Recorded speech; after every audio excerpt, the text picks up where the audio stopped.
అప్పుడు ఏలియా నా యొద్దకు రెండని జనులందరితో చెప్పగా జనులందరూ అతని యొద్దకు వచ్చేది.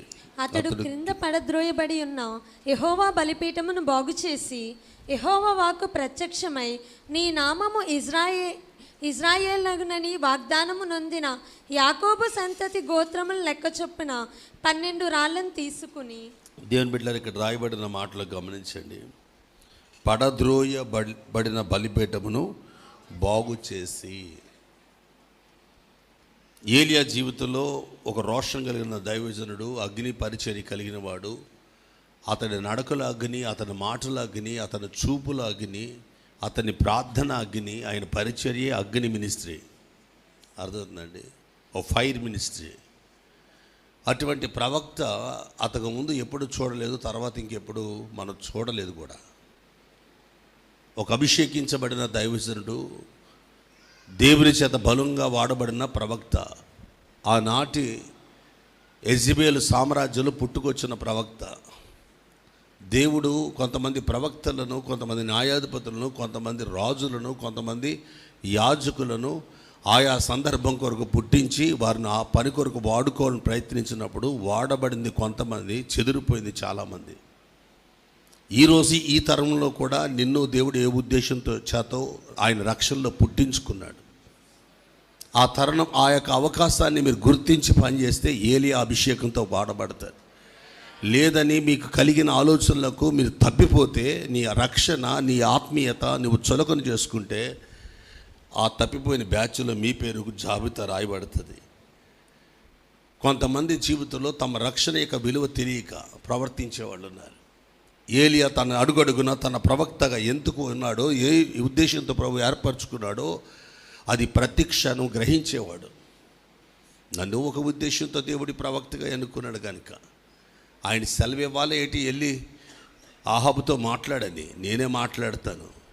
ఇలా ప్రజల్లో పాడైపోతుంటే, చెడిపోతుంటే, ఒకప్పుడు ఆత్మీయంగా బలపడిన పిల్లలు చెదిరిపోతుంటే, ప్రవక్తలను చంపుతుంటే నేను వెళ్ళి మాట్లాడతాను. ఏమని?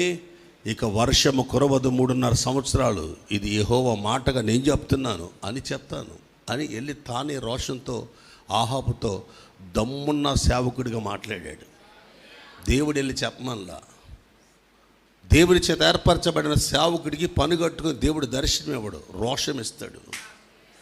అతడు కుదురుండలేడు, ఖాళీగా ఉండలేడు, మాట్లాడకుండా ఉండలేడు. జరుగుతున్న పరిస్థితులు చూస్తున్నప్పుడు తన జీవితంలో సరిపెట్టుకుని బ్రతకలేడు, అడ్జస్ట్ అవ్వలేడు, మాట్లాడకుండా నోరు మూసుకోలేడు. ముందొచ్చే మూటలు చూసో, ఒకవేళ ముందొచ్చే సహకారాలు చూసో ఆగిపోలేడు. ఏదో ఒక విధంగా వాళ్ళకి బుద్ధి చెప్పాలని ప్రయత్నిస్తాడు. ద సేమ్ టైం అదే రీతిలో దేని వెళ్ళారా, పడిపోయిన బలిపీఠాన్ని చూసినా అతడు అలాగ ఊరుకోలేడు, దాన్ని తిరిగి కట్టగలిగిన స్థితి. ఈ రాత్రి నేను కొద్ది మాటలు మీతో మాట్లాడదలుస్తున్నాను. నా జీవితంలో ఒక విలువైన పుస్తకం రాశాను అంటే అది బలిపీఠంలో 12 పునాది రాళ్ళు. చాలా వాల్యుబుల్ పుస్తకం అది.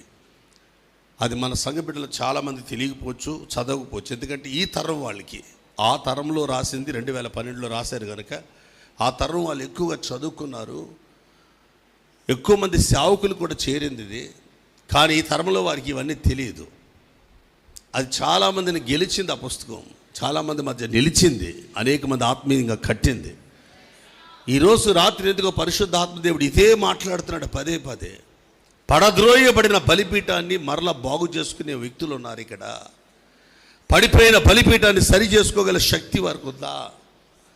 దేని బిడ్డలారా, ఈ బలిపీఠాన్ని పాడు చేసి పగలగొట్టడానికి, పడిపోవటానికి గల కారణం ఎవరంటే యెజబెల్. ఆనాటి యెజబెల్. నేను క్లుప్తంగా చెప్తాను ఈ బలిపీఠం యొక్క అనుభవాన్ని, ఎక్కువ చెప్పను. మీరు ఒకవేళ వీలైతే ఎప్పుడైనా ఆ పుస్తకం దొరికితే, లేదు ఇప్పుడు మనకు ప్రతులు ఎన్నో ప్రింట్ చేసాం, అయిపోయినాయి. ఇప్పుడు ఎక్కడో ఏదో చోట వెతికితే